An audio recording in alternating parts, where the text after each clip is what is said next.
ایک جو ہے وہ فرد کہ جو اپنے یونیورسٹی اور کالج میں جا رہا ہے تو وہ لوگ روزانہ کی بنیاد پر گورنمنٹ کو اتنے پیسے دے رہے ہیں.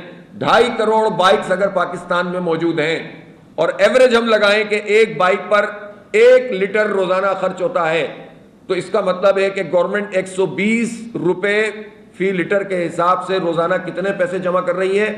2.5 ارب روپے یا 3 ارب روپے روزانہ مڈل کلاس اور لوور مڈل کلاس سے جمع کر رہی ہے. ہم اور کم کر دیں کہ چلیں کچھ بائکیں نہیں چلتی تو بھی آپ لگائیں تو منیمم 50 ارب روپے ماہانہ مڈل کلاس لوگوں سے لیوی اور پیٹرول کے ٹیکس کی صورت میں گورنمنٹ جمع کر رہی ہے. اس کا مطلب کیا ہوا کہ 50 ارب روپے کو اگر 12 سے ضرب دیں تو سال میں کتنے ہو گئے؟ یہ 600 ارب روپے ہو گئے. 600 ارب روپے یہ ہو گئے صرف بائک والے. 40 لاکھ گاڑیاں ہیں جو چھوٹی گاڑیاں ہیں 1300 سی سی تک جنہیں ہم چھوٹی کہتے ہیں, 40-45 لاکھ ہیں. یہ ایوریج 3 لیٹر بھی اگر استعمال کریں تو یہ بھی کتنے بن جاتے ہیں؟ یہ تقریباً ہم لگا لیں حساب تو یہ بھی اتنے ہی پیسے بن جاتے ہیں, اس سے بھی زیادہ بن جاتے ہیں. تو آپ اندازہ لگائیں کہ 1200 ارب روپے تو یہ صرف پیٹرول کی لیوی اور ٹیکس کی مد میں پاکستان کے مڈل کلاس اور لوور مڈل کلاس سے وصول کر رہے ہیں. اور عالم یہ ہے کہ پورے ملک کے جاگیرداروں نے 10 سے 12 ارب روپے ٹیکس جمع کرایا ہے. جو سیلریڈ کلاس ہے اس سے 600 سے 700 ارب روپے جمع کر رہے ہیں. گویا یہ 2000 ارب روپے تو غریبوں سے اور مڈل کلاس لوگوں سے وصول کر رہے ہیں. بڑے بڑے لوگ ٹیکس چور ہیں, بڑی بڑی شوگر مل چلانے والے حکومت میں اور اپوزیشن میں بیٹھے ہوئے ہیں, یہ ٹیکس چوری کرتے ہیں. آئی پی پیز مافیا 2000 ارب روپے ہمارے کھا جاتے ہیں اس بجلی کے جو بجلی بنتی نہیں ہے کیپیسٹی چارجز میں. گورنمنٹ کا کیا کام تھا اس وقت؟ گورنمنٹ کا کام یہ تھا کہ وہ اپنی عیاشیاں ختم کرتے. میں پوچھنا چاہتا ہوں جب کرائسس میں پاکستان کی اکانومی ہے, خطے کی صورتحال ایسی ہے, تو آپ نے عوام کے اوپر تو پیٹرول کا بم گرا دیا. مریم کا جہاز کیوں نہیں بیچا؟ 11 ارب روپے کا جہاز بیچو, پنجاب کے عوام کو ریلیف دو.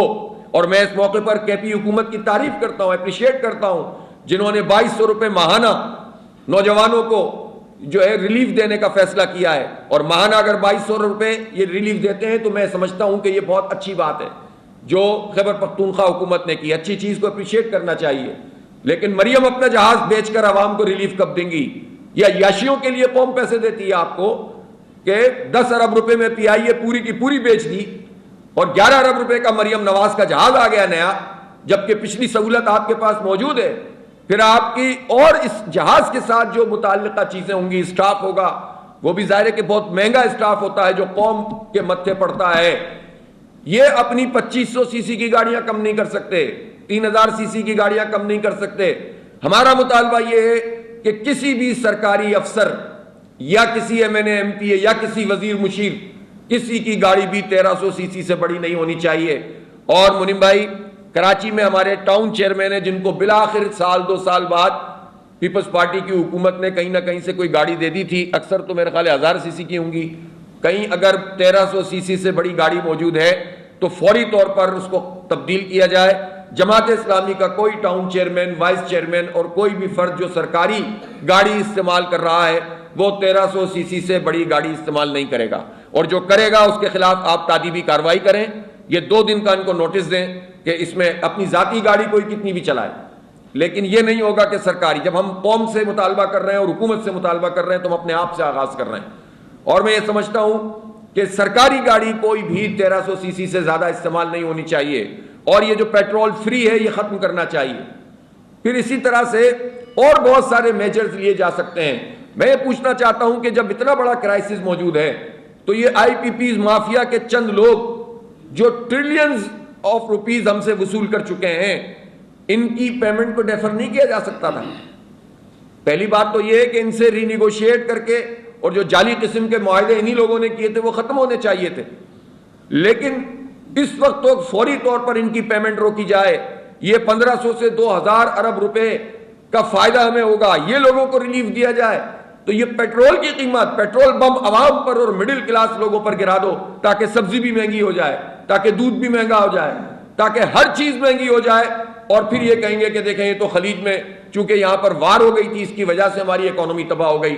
کوئی ایسا میجر نہیں ہے ناپنے کا کوئی پیمانہ نہیں ہے جس پر ہم کہہ سکیں کہ اس جنگ سے پہلے بھی پاکستان کی معیشت بہتر ہو رہی تھی. کوئی بہتر نہیں ہو رہی. جھوٹ بولتے ہیں, دھوکہ دیتے ہیں, فراڈ کرتے ہیں.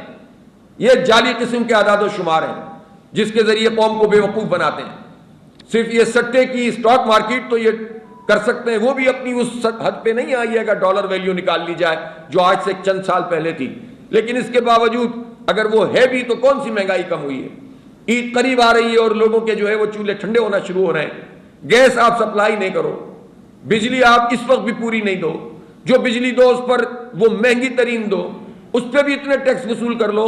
میں پوچھنا چاہتا ہوں, جب پیٹرول کی لیوی سے آپ پیسے وصول کر رہے ہیں, جب آپ تنخواہ دار لوگوں سے ٹیکس وصول کر رہے ہیں ڈائریکٹ, جب آپ بجلی کے بل میں ٹیکس وصول کر رہے ہیں, جب آپ صابن پر اور چینی پر اور دال پر سیلز ٹیکس وصول کر رہے ہیں, تو یہ 25,000 30,000 لوگوں پر مشتمل ایف بی آر کیا کر رہا ہے؟ یہ ایف بی آر اپنے اہداف کیوں نہیں حاصل کرتا؟ تو 25,000 لوگوں کو ہم کیوں پال رہے ہیں؟ پوری قوم پال رہی ہے اور وہ اپنے اہداف بھی پورے نہیں کرتا. اور 1300 ارب روپے کی کرپشن سال میں خود ایف بی آر کا عملہ کرتا ہے.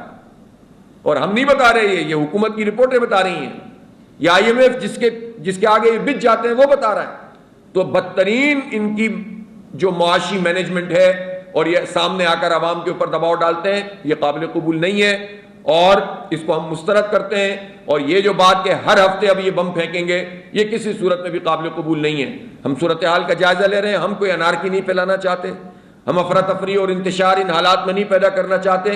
لیکن جب حکومت اس طرح کے اقدامات کرے گی تو پھر ہم مجبور ہوں گے کہ ہم عوام کے ساتھ اور نوجوانوں کے ساتھ مل کر اس پر رد عمل دیں گے اور سیاسی مزاحمت کریں گے. اس لیے یہ بہتر ہے کہ حکومت اپنے ان اقدامات کو واپس لے لے. اسی طرح اب چونکہ ہم یہاں اس شہر کراچی میں موجود ہیں اور ابھی تازہ خوشخبری یہ ہے کہ 2 پتلی گلیاں بنی ہیں سنائے کریم آباد پہ, اور ہمارے ہاں کراچی میں تو یہاں گندی گلیاں کہا جاتا ہے جو چھوٹی چھوٹی سی پیچھے کی گلیاں ہوتی ہیں, تو وہ اس ٹائپ کی 2 گلیاں سنا آپ کے قابض میئر صاحب نے بنائی ہیں. تو یہ ہے 4 ارب روپے میں, 400 کروڑ روپے میں, اور کتنے سال لگا کر, تیسرا سال ہے, اور یہ 2 پتلی گلیاں انڈر پاس کے نام پر, وہ بھی ابھی مکمل نہیں ہوا. تو شرم آنی چاہیے. میں اور کیا سخت الفاظ استعمال کروں. اسی طرح اسٹریٹ کرائم پھر بڑھ گئے ہیں جو عید قریب آ رہی ہے.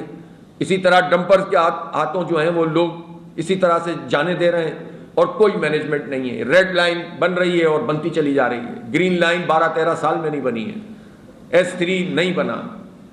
اسی طرح K4 نہیں بنا 15 سال میں. کراچی سرکولر ریلوے اور اس کا ماس ٹرانزٹ پروگرام 15 سال ہو گئے, 4 افتتاح ہو گئے, کچھ بھی نہیں ہوا. تو یہ بدترین کرپشن اور لوٹ مار اور نااہلی کا ایک امتزاج ہے جو سندھ حکومت کی صورت میں بھی موجود ہے, اور وفاق بھی اس میں کوئی کردار ادا نہیں کرتا. مجموعی طور پر بھی ظاہر حالات ایسے ہی ہیں. بہرحال اس وقت یہ موقع نہیں ہے, میں کسی وقت تفصیل سے انشاءاللہ یہاں آ کر ہم بات کریں گے اور کراچی کی جو صورتحال ہے اس پر اور باقی بھی پورے ملک کی صورتحال پر. بہرحال ہم یہ کہنا چاہتے ہیں کہ ایران کے حوالے سے ہمارا موقف واضح رہنا چاہیے. یہ جو بات ہے کہ یہ جنگ ایران کی جنگ ہے, یہ بالکل غلط ہے. یہ ایران کے بعد ترکی اور پاکستان ان کے ریڈار پر آ چکا ہے, اس کا اظہار یہ کر چکے ہیں. اور یہ کہہ کر کہ ہمارے پاس ایٹم بم ہے اور ہم یہ کہہ دیں کہ جناب یہ جان چھوٹ گئی اور بس یہ بات کافی ہے, یہ ٹھیک نہیں ہے. ایٹم بم موجود ہے لیکن انسرجنسی تو ہمارے ہاں ہو رہی ہے نا, بلوچستان میں بھی ہو رہی ہے, KP میں بھی ہو رہی ہے. بھارتی را کے ایجنٹ تو یہاں پر موجود ہیں نا, CIA اور بلیک واٹر کے اور موساد کے ایجنٹ تو موجود ہیں. اور بدقسمتی سے بعض اور بھی ممالک ہمارے ایسے ہیں جو دوست سامنے کہلاتے ہیں لیکن ان کے ایجنٹ بھی یہاں پر کام کر رہے ہیں. تو یہ سب کام تو ہو رہے ہیں. اور جب ایران پر حملہ کیا اس وقت نیتن یاہو نے یہ استعمال نہیں کیا کہ ہم ایران پر حملہ کر رہے ہیں, اور اس نے ایرانیوں کو نہیں پکارا, اس نے فارسی بانوں کو پکارا, اس نے آذریوں کو کہا, اس نے بلوچیوں سے خطاب کیا, اس نے کردوں سے خطاب کیا. آپ سوچ رہے ہیں اس کا مطلب یہ ہے کہ ان کا منصوبہ اس سے بکھرے کرنا ہے. صرف یہ کہہ کر جان نہیں چھوٹ سکتی. اس لیے ہمیں حالات کو کنٹرول کرنا پڑے گا اور یہ سمجھنا پڑے گا کہ یہ ایران میں ہی اس طاغوتی قوت کو روک دیا تو اس کے نتیجے میں سب محفوظ رہیں گے.